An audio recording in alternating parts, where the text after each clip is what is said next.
You want to hear the real story behind the rock artists, the albums, and the songs that have become the soundtrack of your life, straight from the legends who lived them?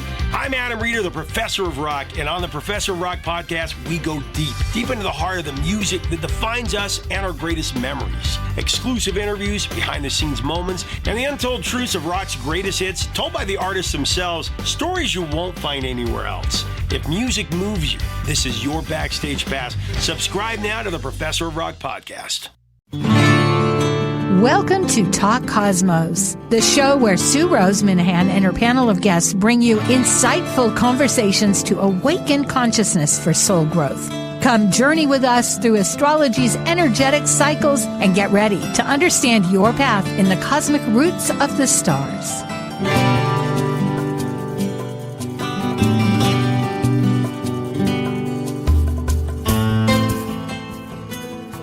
Sue Minahan, and this is Talk Cosmos, and today is September 14th.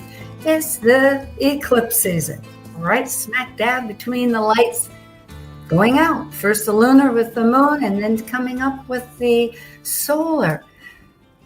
We have plenty to say when we get to it, and we'll just begin. It's time for archetypal symbols.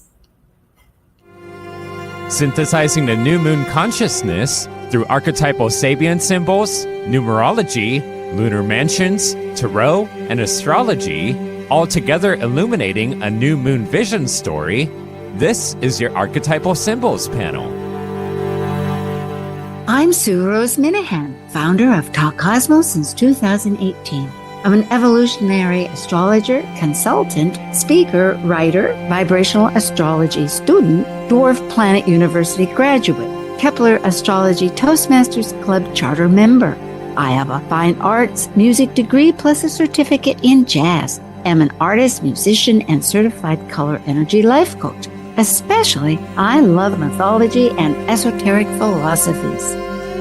I'm Elizabeth Liz Machette, a professional astrologer, intuitive, numerologist, and tarot reader.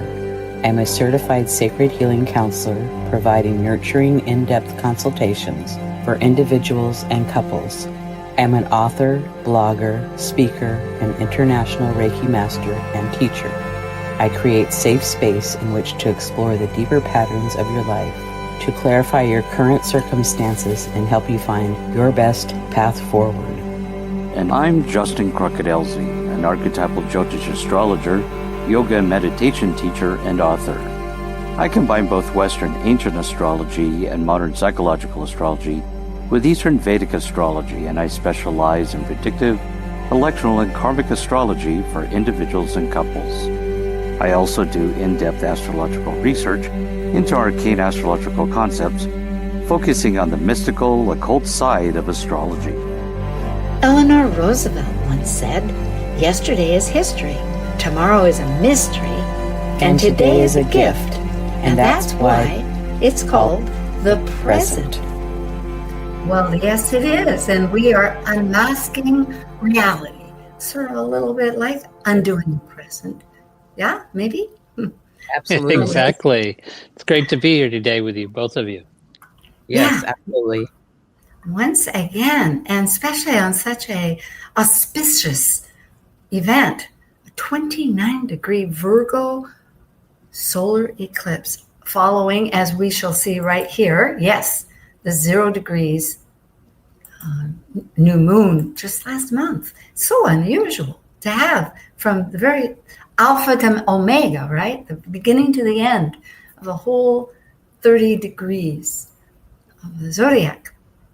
Well, I think that just to say something about this, as we know that the lunar nodes, South Node, Ketu is going through Virgo this year, and I think this is really the inflection point of the year, since we're dealing with all 30 degrees of Virgo, and it's all of us are dealing with that South Node Ketu in Virgo this year. This is really highlighting how that is affecting us this year.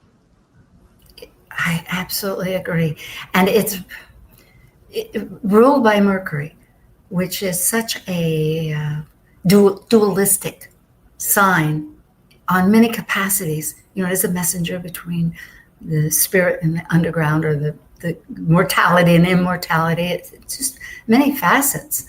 So it's Liz, any comments? Well, yeah, it's giving us 2 months to work on what we might want to release in our lives. So I think that's fabulous, that we can discern what we want to let go. Or improve. Yeah. Or improve. Yes. Yes, always a matter, isn't it? Us dear Virgonian aspects, wherever we are, it's like, okay, once again, polish it a little bit more. But it makes life better. It's more efficient and it's uncluttered. It's amazing how something can get refined and just feel much better. So, and it simply said, a solar eclipse, when the sun is within 18 degrees of the nodes, the moon is blocking, is in between. And so therefore the size, amazingly, because of the distance, you just can't see the sun. It's not it's a partial though. We'll just lead on. Perhaps we want to talk a little bit about the archetype. We already did. And it is ruling not only the South Node, but Venus also. It just entered Virgo, along with the sun and the moon. Of refinement, as we spoke of, improvement, reorganizing those details in life, pruning, what is really useful to use. It's a practical sign, really, Virgo. It's an earth sign. It's mutable, so it's flexible. But that is in the case that I think it can toss this detail out or bring this one in or see the whole structure, the organizational pattern of something. Would you agree? Yeah. Yeah. Okay. The new moon, we always talk about the intentions. With a solar eclipse, it's a bit different. And it's a good time to release. And in fact, it happens to be even though it's a solar eclipse, it's at the South Node. So again, it's a point of release. It's harnessing that transformation. Mm-hmm. Yes. Like working on what you want to release so that you can make room to bring in the new. And even though the solar eclipse it's partial solar eclipse is not seen by us here in North America, it's still going to affect us. But the next visible solar eclipse here in the Americas won't be. Now we'll see some lunar eclipses over the next couple of years, definitely, of course. But solar eclipses won't see the next one in the Americas till 2029, actually. Okay. It's the same tarot as last month. So this is again that epitome that the outer planets, when they stay in a degree, it's like a drilling slowly, emphasizing. And as you were saying, both of you, about the extent of this period of time, and the fact that it is the South Node for the next year, but the Hermit and the Magician, the major arcana, one for Virgo and one for Mercury, its ruler, are still highly impactful. So introspection, illumination, that spiritual growth, communication, new beginnings. Any thoughts? And on the Hermit also, listening to your own wisdom. Isn't that a gift? Absolutely. Yeah. Okay. Numerology, 29 adds up to 11. It's a master number. It could be distilled to 2, but 11 really, it works. Balance and creativity, Liz? Yes, stepping up, and 11 is a higher level of that too, so it carries more responsibility and maybe helping and teaching other people what you know and can share that with them. What do you think, Justin? Yeah, the 29 also represents a relationship, because 2 is about relationship. In numerology, the 9 has a Neptunian field to it. It's the number that kind of represents the collective. So this is also about relationships in the collective at this particular point. And that seems to be sort of a theme that we've all been dealing with right now, is all these relationships in the collective. It's really the big thing, and part of this new moon is about that as well. Good point. Name of the game, actually, isn't it? Because the outer planet, Pluto, is in Aquarius, which has so much to do about community and groups. Yep. A lot of transformation right there. And the lunar mansions. So the lunar mansions represent portions of the sky where these constellations that the planets all go through, and each one of these lunar mansions has a theme to it with the fixed stars. And so for this particular one, the moon and the sun are in the nakshatra. It's Uttara Falguni, and the third pada, which is ruled by air. And so why we look at the lunar mansions is because it gives us a deeper insight in the themes around this moon. And this one, of course, this lunar mansion is ruled by the sun. And of course, the ruling deity is Ahriman, which is a solar god. So there's some positiveness to this. This particular lunar mansion relates to contracts, unions, relationships, and service as well, which is a Virgo aspect there, service. But this one, it's where we work towards social welfare of others. So if you have a planet in this, like the moon and the sun are going to be in this particular one, in this pada, it relates to service and working towards social welfare of others. And so the symbol is the back legs of a bed, and it relates to abundance through family and also abundance through the partner's family. So this is really, if you really think about one of the aspects, and we'll see this in the Sabian symbols, is that this is a good time to particularly focus on relationships, service and relationships, and what abundance we can get from those. And so there may be themes that come up right now around, let's say Virgo is transiting your 10th house of career. This could be a time when you're improving relationships in your career for more abundance.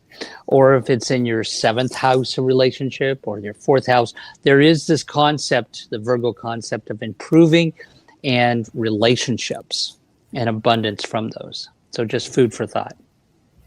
Oh, it's powerful to consider. I mean, service, of course, is Virgo, but this idea that it relates that partnership, which we're leading into very shortly, like the day after this will be the equinox when the sun is in Libra, which has everything to do about your partnerships of some sort. Yep. And so it's preparing us, really. And isn't that what Virgo wants to do, is to prepare that? Yeah.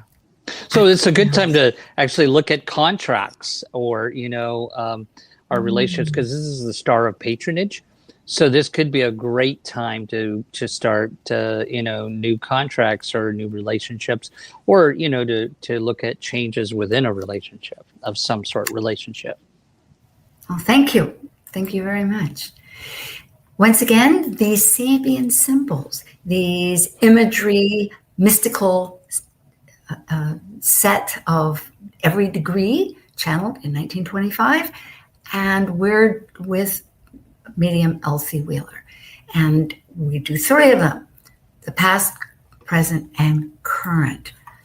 And we begin with the ascendant, which in this case will be the Eastern daylight time, because we're still associating it with North America, as far as North America and the United States, right? In Canada too, both capitals are on the East Coast, but you would have to relate it to your own time zone.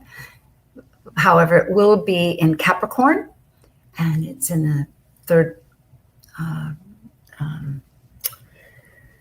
only think of Pada now. I can't think of anything else. Decad. Decad, thank you. Yeah, the third decade. Yeah, 2021, 22. And then the but MC I love it's actually the similar concept. So I'm glad you brought that out, because then people can understand the concept of padas too. So that's awesome. Oh, good. Yeah. And Scorpion, interestingly, I look at these 3 and they're all compatible. Capricorn with Earth, Scorpio with water, and another Earth sign, which is, of course, the Sun and Moon in Virgo. So in that sense, there's some kind of flow, you would think, or connection between the MC and, as a nation, or maybe as we're working in that concept. Well, for the ascendant, which is 21 degrees, we'll begin with 20.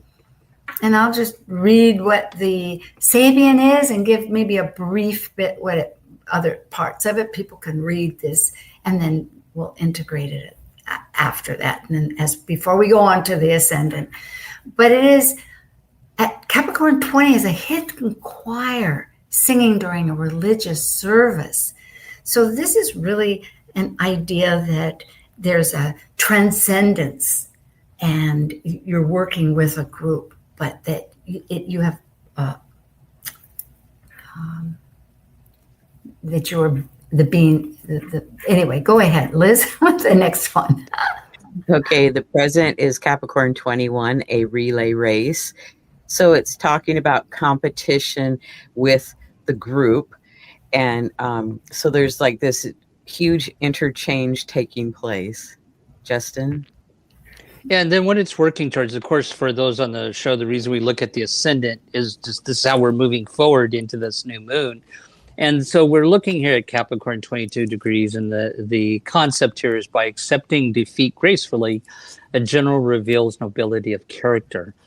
And so this is really to the concept that in life that we grow through not only wins, but also defeats. And when we do that, we build some sense of inner strength. So it must come from a sense of fulfillment, plenitude, does it? And then is that give and take experience where you finally realize, hey, I've got it together?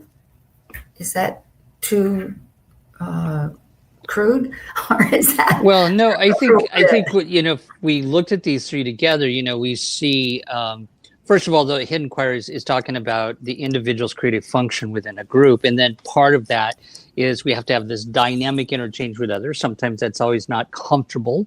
Dynamic interchange can be give and take and some tension. But through that, we're going to have some successes and not successes. But overall, fulfilling our creative function in a group and dealing with dynamic interchange with others for good or bad builds an inner strength. That's what I get from that. What about you, Liz?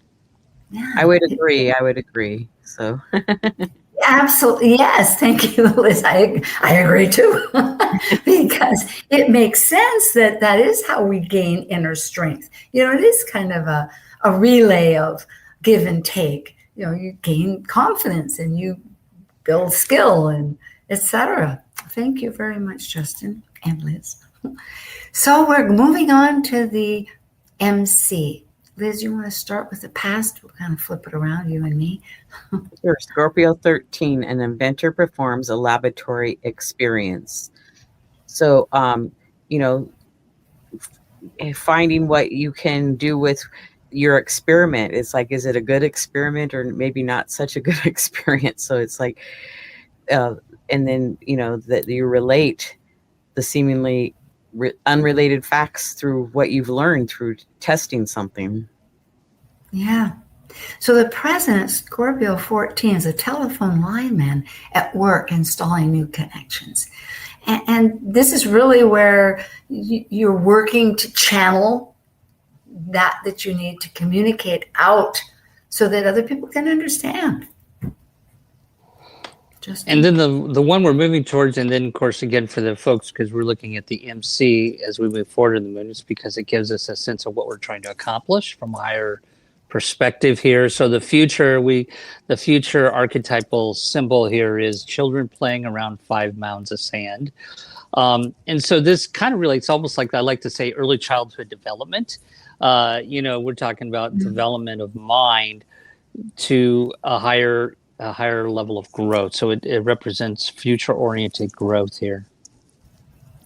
Both of these seem so powerfully connected, don't they? The first one where we're gaining some sense of ability, and here really evolving towards that mental evolution, as they suggest, that's being evoked.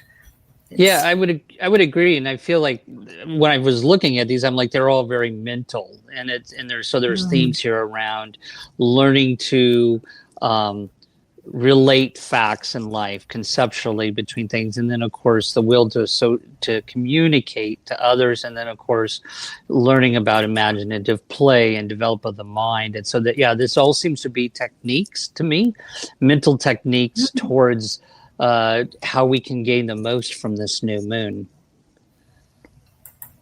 Well, and pay attention to spontaneous ideas that come into being, because they could be created into something, and to communicate that with others, because they might have a piece of it and you might have a piece of it, and then you could have fun with it together. That's beautiful, Liz, because that really would be the purpose of communicating. Like, why not install this new communication? That's a great benefit. In fact, all civilizations have always achieved through better communication skills. Well, and I think because we're dealing with the moon at 29 degrees, the part of that anaretic degrees over there, that this is really this moon is a lot about growth and evolution, I think. Well, here we are at the 29 degree Virgo new moon. So it would be 28, 29, and 30 degrees of Virgo. And for the past, at 28 degrees, it's a bald-headed man who has seized power. And again, it's the power of the will. And you have to look at, if it's for me, it's perhaps arrogant, or it's not so divine. Because if it's for thee, for others, then there is that gift of service, the true altruistic benefit of gifting to help one another. And then, of course, it's divine. So it's really the intention. Why do you want the power? In the present degree, Virgo 29, a seeker after occult knowledge is reading an ancient scroll which illumines his mind. So it's like, tapping into that old knowledge and, to gain perspective, perhaps, or that a truth could be revealed. Go ahead, Justin. Yeah, and then where it's moving towards here, the Virgo 30 degrees, totally intent upon completing immediate task. Man is deaf to any allurement. So here we have the total concentration required for reaching any spiritual goal. And really, the 30 degrees of Virgo is all about the conquest of illusion, what's true and what's not true. Boy, that is unmasking reality, which, just think of today with all the reality shows we have. It's been a consciousness for 20 years. You keep saying, this show's been on for 20, 25. I can't believe it, but it's true. And this, it's no longer just sitcoms where people want to know about the friends or some family or something. They want to know what they think is reality, which is sort of a questionable thing too, as it's set up. What is the truth? What is reality? When I look at these three, one of the things about Virgo, if you read all through the 30 Sabian symbols for the Virgo, you realize that with Virgo, there's always some sense of crisis. There's a sense of crisis in order to improve what the Virgo wants to do. It has to go through some difficult situation.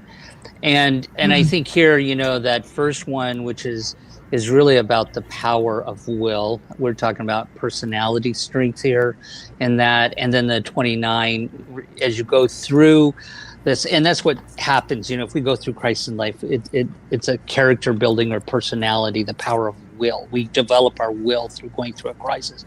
But then when we go through a crisis, we have some coming back to some spiritual truth here, which to me is about the 29 degrees, is about, as I read this, I come back to some type of knowledge that grounds, that centers me.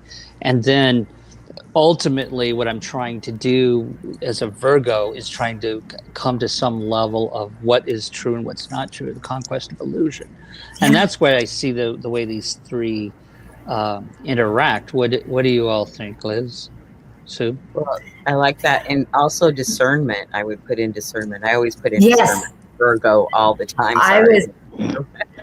No, Liz, you were reading my mind because I was thinking that was what we said. Our discretionary, maybe it was discernment, discretionary, same in a sense difference.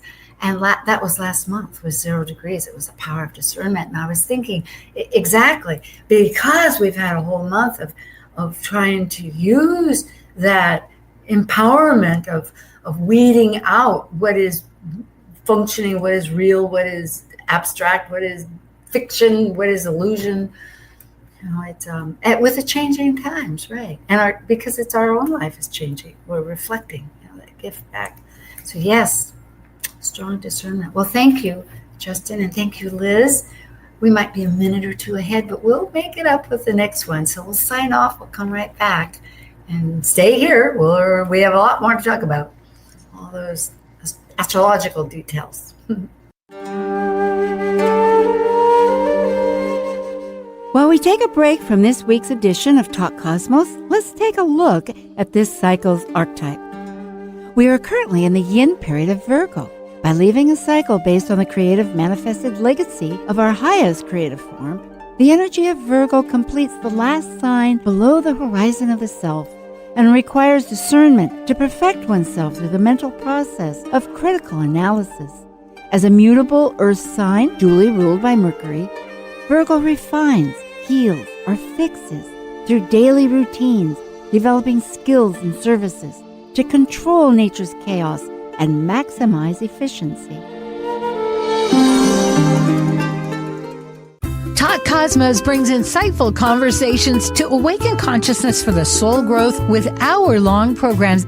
Talk Cosmos weekly programs are also available to watch live on the Talk Cosmos YouTube channel and Facebook page. While you're there, make sure you click the like and subscribe buttons so you get the full Talk Cosmos experience. Or if you'd rather listen to the show archives with audio only, the entire podcast collection since 2018 is available on most podcast carriers. And to find out about upcoming programs, sign up for the newsletter at talkcosmos.com. So grab your coffee, tea, or kombucha and enjoy the show. This is Martha Norwalk every Sunday morning beginning at 9 a.m. Thanks in part to Dr. Nils Rasmussen at healingministryforanimals.com. We cover the world of animals. This week, it's Behavior Training and Healing Sunday with me and talk with your human or animal loved ones on this side or the other, and private readings with Natasha. Hope you can join us and plan to call in with your questions for either one of us. Martha Norwalk's Animal World, Sunday morning, 9 a.m. to noon, right here on Alternative Talk, AM 1150. Find out the latest about your favorite shows on Alternative Talk 1150.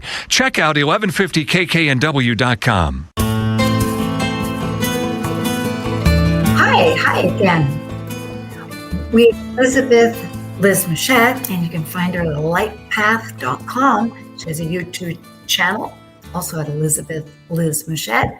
Justin Crockett Elsie, his website is his whole name, and that's with one L. Elzie, Crockett with 2 T's. Me, and he has a YouTube channel. And myself, Talk Cosmos.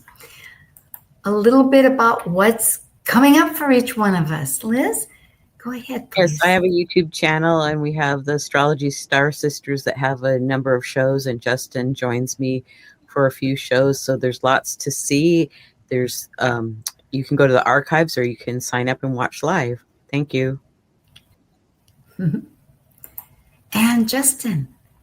Yeah, so I do consultations via Zoom, and you can check out my YouTube channel at Astrological Yogi, or the best way to get a hold of me is justin.elsie@gmail.com through my email. And what's coming up for me, I know it's a little ways out, but I am doing a lunchtime presentation at UAC next year on the Sabian symbols. Super. Myself, I have this month quite a bit about the eclipses, but they're all in a different context. Last week was with Louise Eddington, and we looked at both in some various with Laura Tad. And of course, today, looking from all our metaphysically dimensions, along with the astrology. But there is the equinox, and that's actually a message for the whole season of the next fall up until winter, about consciousness that vibrational astrology has its own techniques of really diving into finding out what the vibrations are. And it's always quite a storyline going from one season to the next. I find it very powerful. And then we do the whole lunar capsule with Talk Cosmos. So thank you, everybody, for chiming in, however you do, listening. Also, I will be, I'm part of winecountry.speakers.org, and we have an event on October 4th for 2.5 hours, Pacific Daylight Time at 10 until 12:30. It's free, and it's Speak Up, Stand Out, Elevate Your Influence, and you'll learn tips. I'm talking about the emotional compass, how to rise and shine, show your voice. Here we go. It is now, we're talking, it's about the astrology for the 29-degree solar eclipse. And in Washington, D.C., that'll be on the 21st of September, 2025. I'm sure that's right. 21st is not the 22nd? No, it's the 21st. 3:53. Okay, 3:53:51 p.m. You know, I work with so many dates and times, I begin to second guess, but I guess so, yeah. So here's the sun and the moon. They're making a lot, but it's always great to see what are they really working with. And they're all in strong patterns, every single aspects, but they're connecting to Juno and of our partnerships. Well, they're not just partnerships, it's our alliances, what we're married to in a sense. And an action-oriented aspect. Squares are always action. And it's with Hygeia, who is purity, the daughter of eclipses, the god of medicine. And that's, but they're also associated with greater patterns that we'll see. But this is the sun. The sun and the moon is like pumping out that energy towards it. And then a flowing trine with Uranus and Pluto, which has been going on and will be but now the sun is involved with that trine with Uranus and Pluto, and which happens to include the ascendant for the United States. And finally, there is a grand trine, and there's the opposition with Saturn, Uranus. The only difference is that the sun and the moon that are involved with these outer planets that's making this dynamo. Do you want to make a comment, or should we go on to the patterns? Well, I can't remember if we got each of these aspects on the next slides. So if we don't, I'd like to make a couple of comments here. I think what's important as we look at this, just the aspects of the moon, that this is actually, what jumps out to me, of course, the most important one is the grand trine. And we're in that long period of the triangulation between Pluto and Uranus, why all this kind of representative the chain that's going on. So it's interesting how this moon is being affected mundane-wise by that grand trine, and also by the opposition with Saturn and Neptune, basically all the outer planets. The moon sees all the outer planets here. And I think that's really kind of the big story.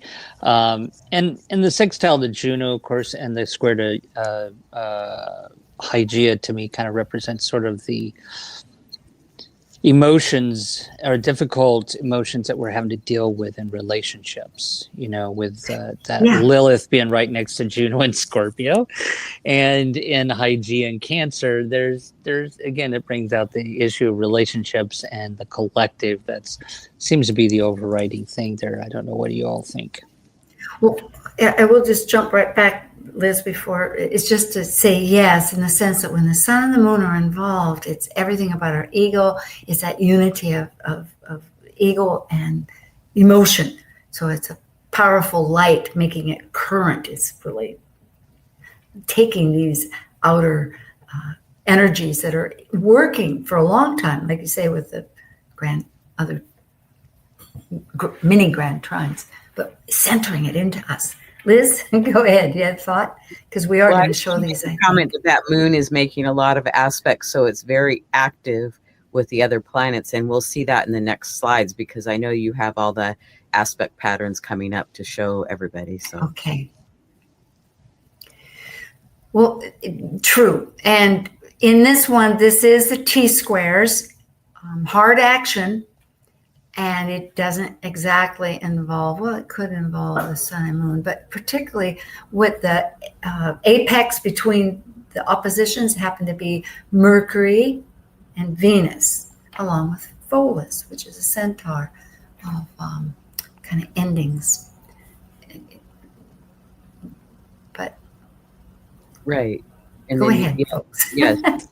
Well, yeah, because there's like big adjustments to take place, and we have series with Pholus and Mercury, so communication and anything to do with our grief, and it's series is agriculture too, so there could be some changes with that.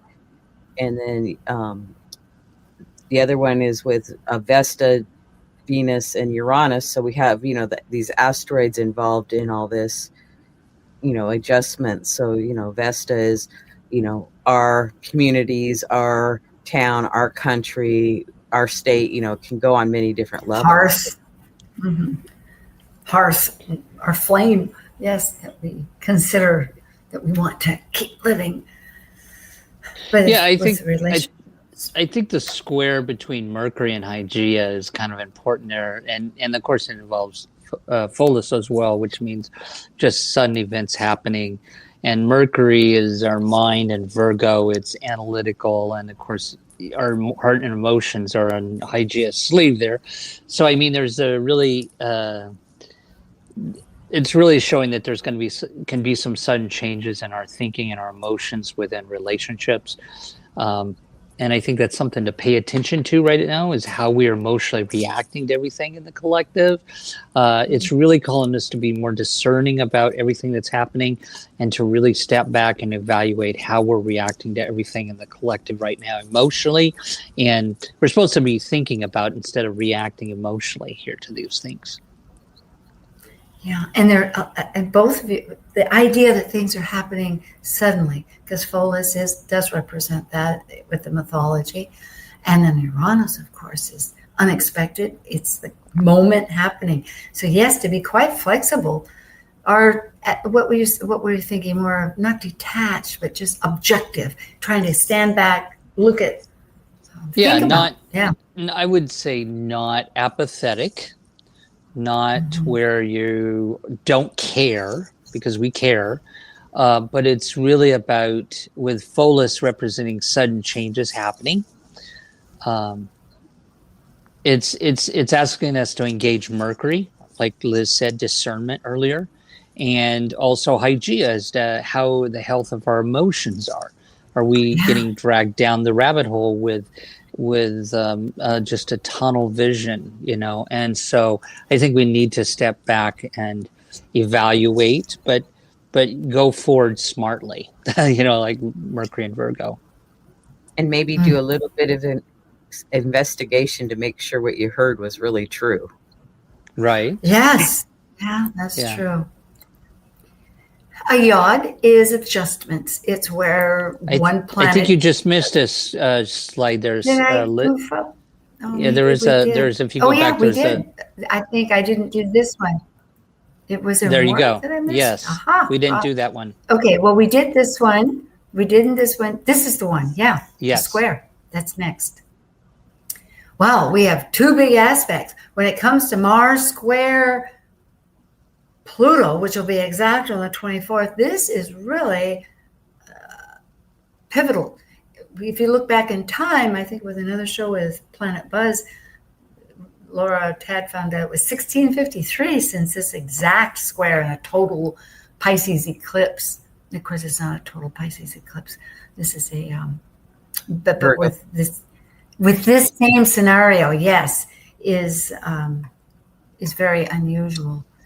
The unusualness being the eclipse when Mars and Pluto are at these particular degrees, and at the squared. And these signs, yes, in these signs of right.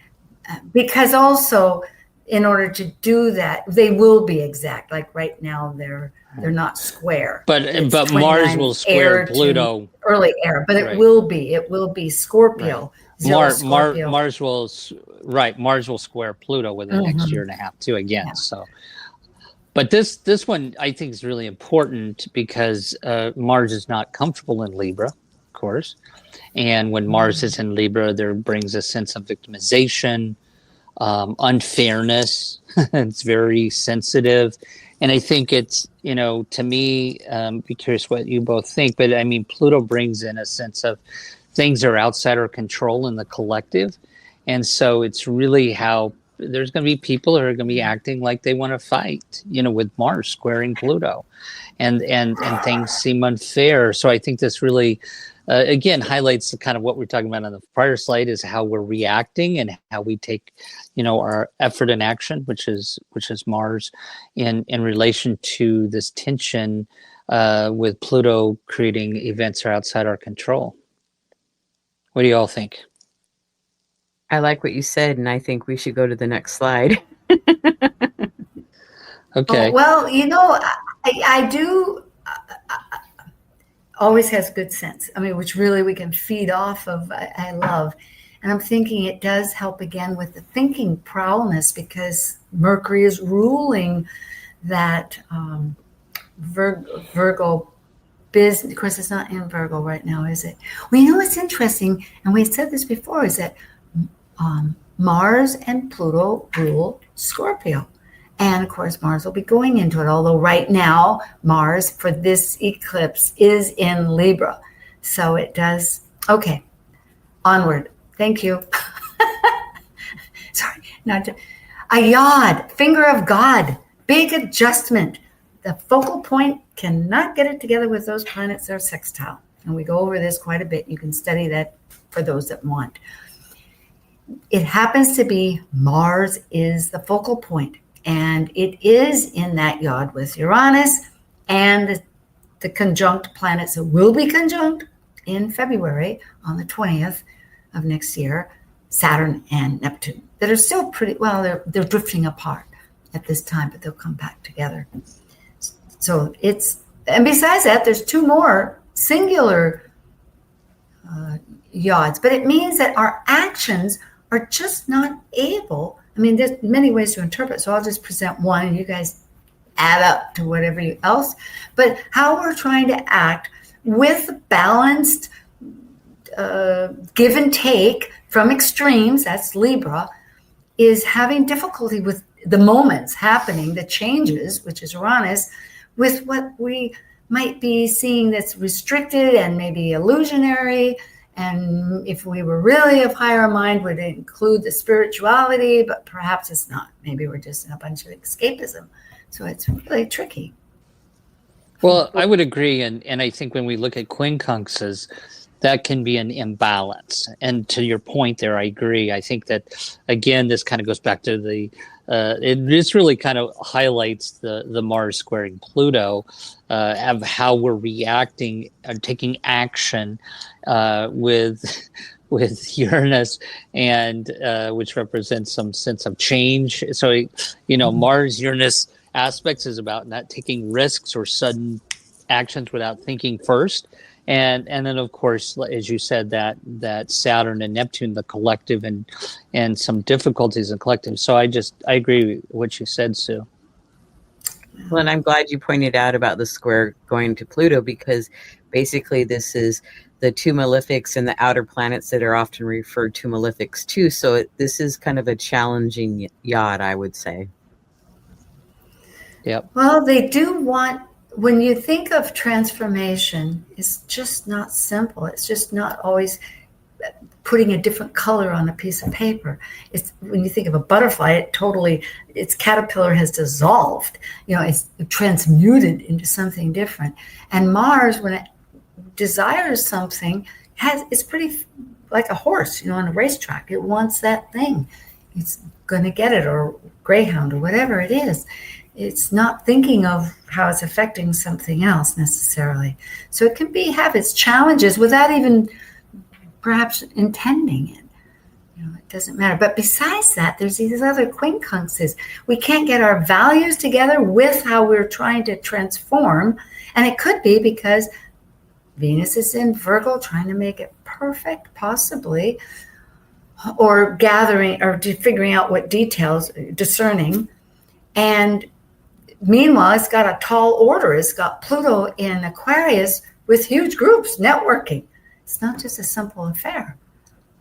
That in itself is very demanding.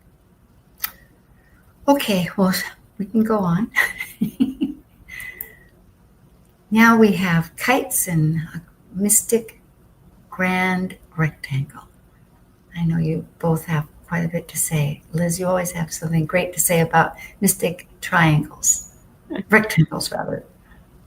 Yeah, because it's, they're hard work, but you do the work that they ask of you, and then you reap the rewards from it, because it's like there's a gift or a present or some kind of reward once you do that, because it's two oppositions, two trines, and two sextiles that all connect together. And we have the sun and moon with trine to Pluto.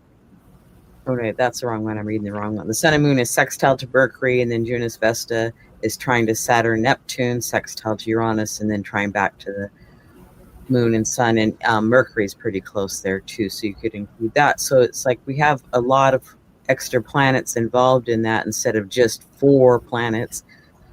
So that's what I have to say about that. Well, I would have to agree, and I've already said the stuff about the grand trine, so I don't really have so much to say here. I just back up what she said. Yeah, and I have been studying vibrational astrology, and I just started a new class today at the 3rd session, and again, the trines is in research from that, because it takes the research, are not, they're easy, they're a flow, but interestingly, the ones who are experiencing that trine want to keep that trine going. They want that flow, and they will work dastardly, that I said that's a nice word, but really hard to keep it going. And so it can be quite confrontational too. So yeah, I will say something, if I could, about this one now that you're talking, and I'm thinking about something here, that if we think about this grand trine, this is very mental and not emotional. This grand trine is mental energy flowing with no emotion. I mean, because it's Mercury with Gemini and Aquarius. And so this is just really, again, I think highlights the importance of what we're thinking right now and how we're communicating about things in general, to be honest with you. It is. And in that case, it could be a great time to really do the inner work, which we've been talking about. This is not news that I'm suggesting, but just to reemphasize. Sweetheart, thank you. As I delete. Talking about communication. Yeah. delete. Exactly. Right on cue. Yeah, because it's in that intentions inside. Where are we intending? That's part of the whole. It's how you're feeling, though. And that could be why having Saturn back in Pisces, it is a water sign, that maybe we're getting drawn into the past again to reflect. There's a lot of retrograde planets here. We have, Neptune, Saturn, Pluto, Uranus. They're all Neptune. They're all retrograde. So we're really going back into what has been and rethinking about it. So it's important to feel. Go ahead. Well, in helping us get out of that mental grand trine, it goes to a kite to Saturn and Neptune. So Saturn's in Pisces, so that's a little bit of the emotional part. And then Neptune is in Aries. That's a little bit of fiery of what emotions or delusions are. So that kind of helps that to not getting stuck and just keep going around the circle, so to speak. Exactly. Okay, what next? Well, there's angel wings. Sue Tompkins named that, where you get 2 mini grand trines. And when together, there's this kind of a bowl situation that some people call. Is it a bowl? Yeah. Cradle. Cradle. I like that. Cradle. Thank you, Liz. You're the one that said cradle. So really, those connections, sometimes some people say connections are just about the most important. You take it as you wish. But in other words, they're not to really be overlooked. They have a lot of power. if Right. And I used. like angel wings because that's a new term for me, but I like that. And, these mini grand trines are also referred to as talent trines. So, the one that's been ongoing for quite some time is with the outer planets, Pluto, Neptune, and Uranus and Saturn. And then now we have that connecting up there to Vesta, it looks like. So, Yes. so within So our it matters. Mhm. Right. Vesta, the matter, our hearth, very ancient mythology where the flame had to keep going.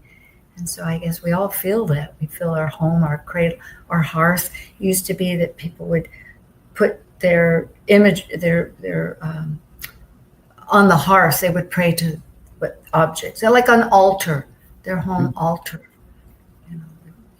Right, in our towns and cities and states and up to the whole, however big your country is that you live in. So it's like on so many levels. It's like, bringing that in too. Once again, people can look at this. There are these patterns. It's called Point of Thales. He was a great ancient Greek philosopher. There's always a focal point between an opposition. And that is, I think, what in the mystic rectangle, because there's four of them, if you take a cross either way, but that's all this strong interaction, are called the wedge, as some call it. And there's two here that weren't in that other configuration. So this is a power, looking at this solar eclipse, it has this energies working and that energies. It's like an ocean there just whirling and twirling, doing, or wind gales or whatever it is, activating. And it would be Venus and Pluto are the focal points. And if we remember earlier, they were quincunx. Right. They are trying to find some sense of balance between the two of them. Yeah. Yeah. It's like I want to change, but gee whiz, how can I change what I want according to what the group or the ideas or the improvements? Because, everything has its plus and minuses, and Aquarius, for all its brotherhood and all its individuality of an individual, you can get lost in the group. Where's your individuality? So yeah, lots of energy happening, and it's like a Point of Thales, like I said, with the mystic rectangle. It's like there's effort that needs to be put forth to come up with a resolution, to work it, to resolve it and move forward. Yep. Yeah. And I think when I think of Venus quincunxing Pluto there, I think one theme of that could be that we're really having to adjust our desires right now, because Venus is about desires and affections, and Pluto's coming in and saying, nope, you can't do that. Nope, you're going to have to change this. So it's really kind of, we're having to adjust to the moment.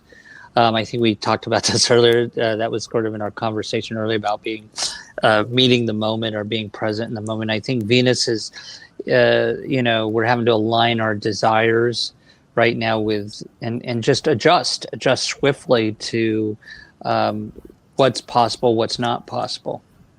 Changing circumstances. Good point. Well, I guess that was a story. As I say, here's Miss Virgo Solar Eclipse and all her. I put her down as a healer. So that is in one way. You think of Virgo. Virgo has healing modalities. It's a daily routine. It's what's daily. It's what tries to fix and heal. It's the opposite of demise, and because the polarity with Pisces, although it is oneness and is all in its totality, roofs get destroyed because of the moss or whatever. You have to somewhat improve things, at least in the civilization. That's all making sense. So that's what I When put Virgo there. being a sign of service, it's like, we think of being in service of others, but I think it's really important that we be in service to ourselves too, because if we don't take care of ourselves, we're not going to have anything left to give and be in service to others. And I think Hygeia is really speaking highly of that. She's been so strong. And it's over, we did bring her up, but that's where that purity or the health, whether it's of our body, our minds, our hearts, our emotions, it's all intertwined.